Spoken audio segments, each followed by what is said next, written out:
Welcome back to the Bears' latest podcast. It is week 9, and the Bears have beaten the Cincinnati Bengals in probably the best Bears game I've watched in a very, very long time. It's kind of everything you want if you're a Bears fan right now. Lots of scoring, lots of creativity, gadget plays. Defense isn't ideal, maybe an injury or two here and there, but let's get into it.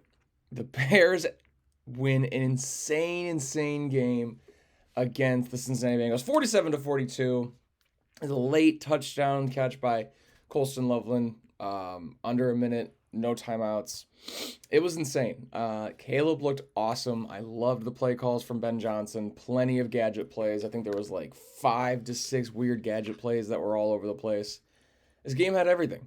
There were sick plays. There should have been a pick six. We'll get to that in a little bit. But Caleb gave us a game that we were waiting for a very long time.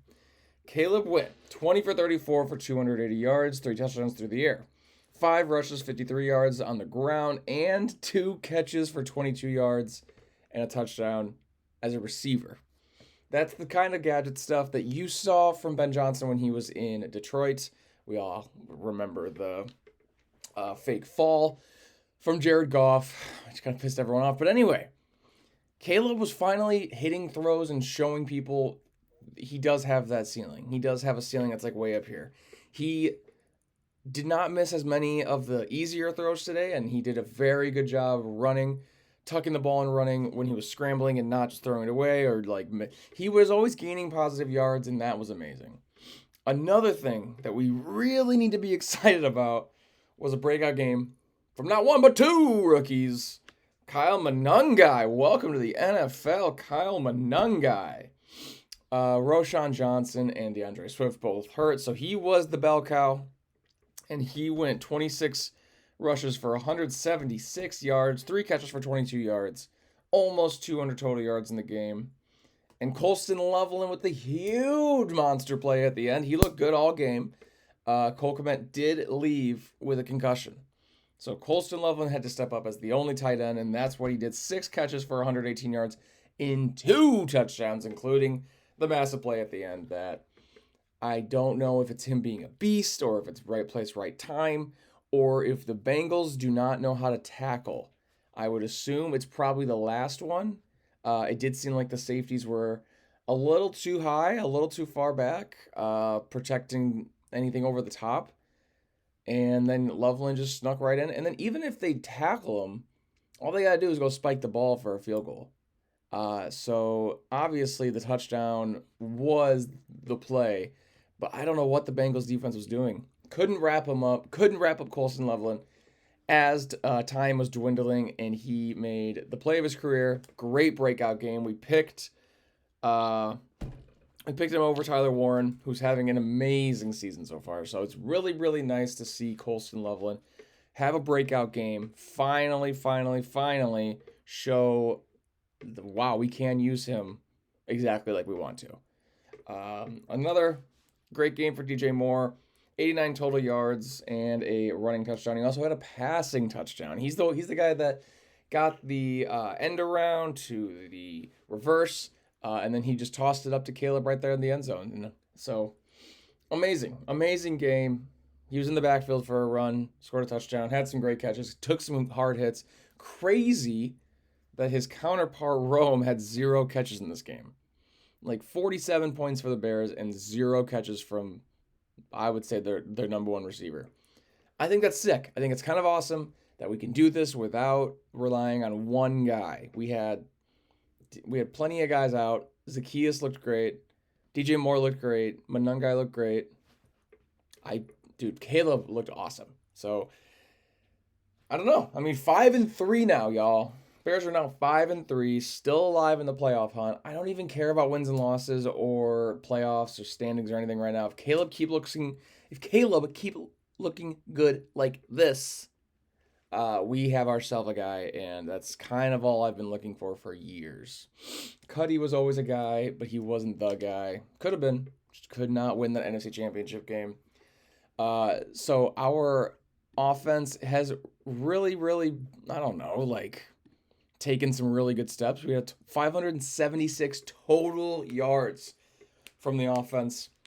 I'm liking it. I really am liking it. I think everyone just seems more comfortable and more creative and more patient. There was a couple times that Caleb was really patient. He did his roll out, scramble, spin, roll, and just scramble for what feels like an hour and a half. And normally he just looks at one guy, and if he's open, he's chucking it, normally right next to the sideline. But this time he would have different reads. Escape, keep reading.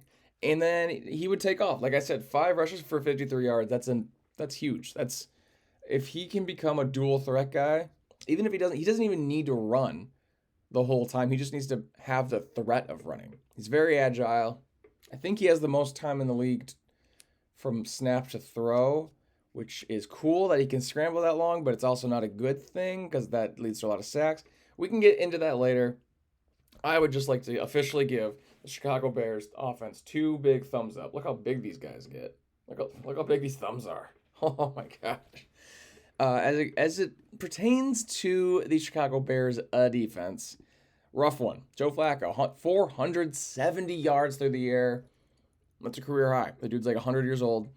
He was playing injured. I believe he had a shoulder injury, but he was just doing a thing that I would assume the Bengals have been waiting for since Joe Burrow got hurt.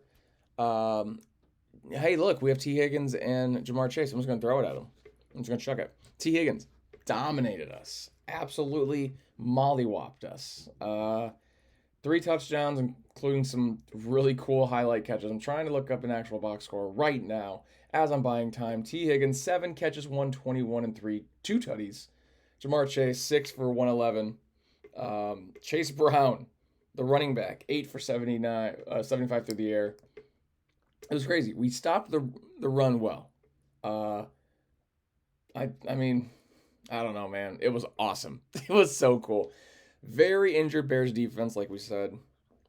And that's why we had to sign C.J. Gardner-Johnson. We have a lot of secondary issues, and he did end up getting a sack today.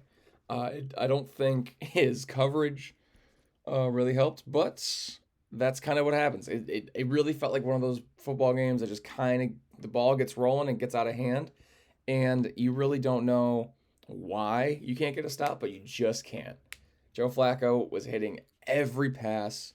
T. Higgins was catching everything that was even looking at him.